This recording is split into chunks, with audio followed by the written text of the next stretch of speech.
I'm a problem solver, a listener, and a fighter for the greater good. My faith is my support. My track record is proof of my approach. The simple fact is that I'm a normal person who wants to work for the people.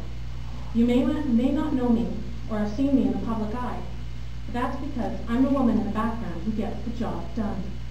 My priority is you. I'm part of a generation that is disillusioned with the current state of politics.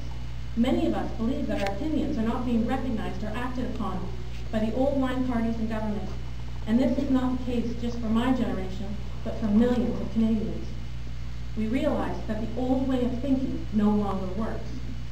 The Green Party of Alberta's policies are guided by principles. These principles are broad value statements that reflect the base values of the party.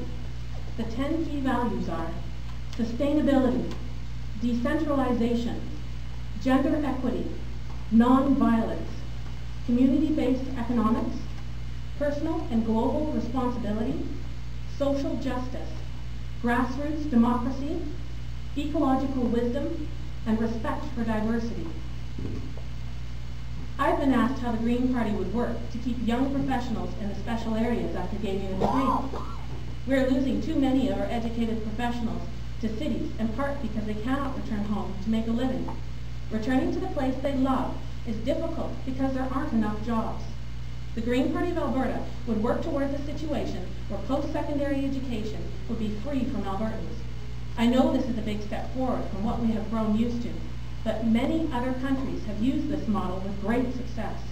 Graduates could use those skills and return to enrich and improve our communities. We would also begin a program which offers education incentives to anyone training in desired areas in exchange for commitment to work in remote or rural communities for a length of time.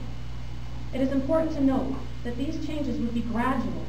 They would begin with small steps implemented by a new, fiscally responsible, community-focused government.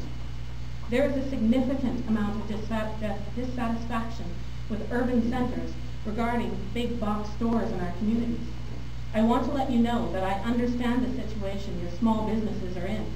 Big business in Drumheller is bad for Consort, Oyen, or Hannah, and many small business owners in the special areas.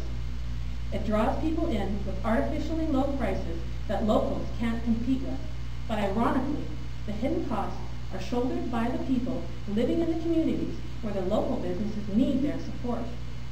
As an entrepreneur, I know firsthand the sacrifices that must be made to start a business. I could not imagine spending 10 or 20 years establishing myself only to have a big box store come in and undercut me. That would be devastating. This is a by-election, and we'll all be going back to the polls again for the provincial election in the near future.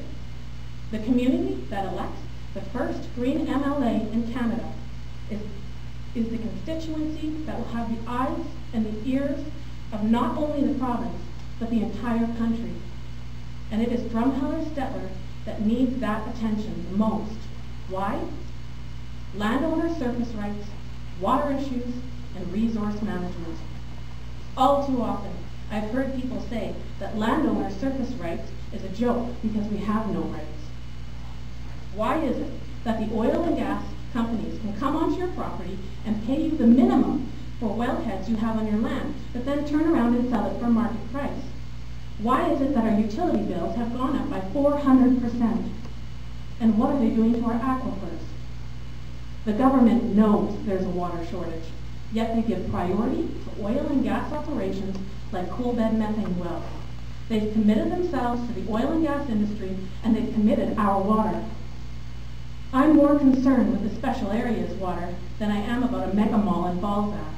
I've spent a lot of time studying our region. My commitment to you is to work with you to find a way to rejuvenate the special areas. These are the issues that will continue to be unaddressed if we choose to maintain the status quo. I'm sure that all of these men up here are wonderful, civic-minded people who've done many great things in their communities. I'm asking you to consider the machines that are behind their parties and the difficulties they will encounter getting media attention and action on the issues that concern us. I know that a number of well-meaning people have worked inside other political parties and have been blocked from making real change because traditional parties in Alberta are not ready to change. Albertans are ready to change. Albertans have embraced new political ideas before the rest of the country on many occasions, and they are embracing the Green Party. Pickup trucks and cowboy boots mean green votes. I know this because 3 out of our 4 best ridings in the last provincial election were in rural areas. In the last federal election, support for the Green Party was higher in Alberta than any other province in Canada, even higher than British Columbia. Preston Manning recently said, "The next government of Alberta could very well be formed not by the traditional opposition parties such as the Liberals and the NDP, but by something new." What might be the central issue that will engender and motivate Alberta's next government? He continued, "There is a dark horse, dark green actually, which I'd bet on if I were a betting man. Recently, when pollsters asked Albertans to name their number 1 top-of-the-mind concern, guess what finishes very close to health care? Environmental conservation, to address this need. We all know we're in an economic boom, but are we thinking ahead for the imminent bust? This cycle is unnecessary, and unrestrained growth is not good for our economy. The oil and gas industry knows this, and in some sectors, they are preparing to move their operations to Saskatchewan in the future. What will this government's ecological and social legacy be? What will we be left with? I recently told this joke in Oyen, and I still think it applies. 2 construction workers are taking their lunch break, and they open up their lunch boxes, and one of them looks in and he goes, "Oh, bologna, I can't stand bologna. Every day this week I've had bologna." The other man looked at him and said, "Why don't you ask your wife to make you something different?" And he said, "I don't have a wife. I made these myself." The fact is, most of the bologna in our lives we've put there ourselves. If we ever want life to be any different from the same old bologna we keep serving ourselves, we must break out of doing the same routine. Changes are all around us, and the people of Drumheller-Stettler constituency are being faced with tough decisions every day. Some people would say you have 6 choices in front of you, but I say you have 2. You can vote for any of these men standing here sitting beside me, and the message you will send to Stelmet and the provincial government is that their broken promises, lack of accountability, and inaction is okay with us. I say, if nothing changes, nothing changes. Or you can vote for change, for hope. You can elect the first Green MLA. Your voices will be heard through me as your representative. Electing me will put you, the riding of Drumheller-Stettler, in national news. We have the water. We have the energy. We have the wealth. We have the compassion. We have the will and the integrity.